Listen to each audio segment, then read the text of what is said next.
Google Photos, how to save to gallery.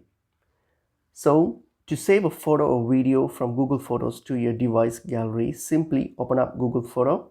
So open up the app, and once you've opened up the app, so we're going to do simply select the photo or video that you want to save to your gallery. So for example here, open it up. You can either open up the gallery or the media, the photo or video, hit on the three dots here on your top right, which is more options, so click on it. So when you click on it here, what we're going to do, under this option you will see a download or save to device option.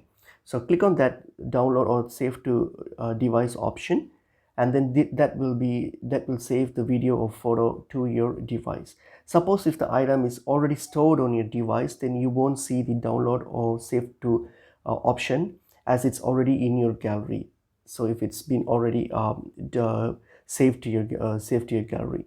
So if not, then you just have to simply tap the save to gallery or download option, and that's it. So it's pretty easy and straightforward.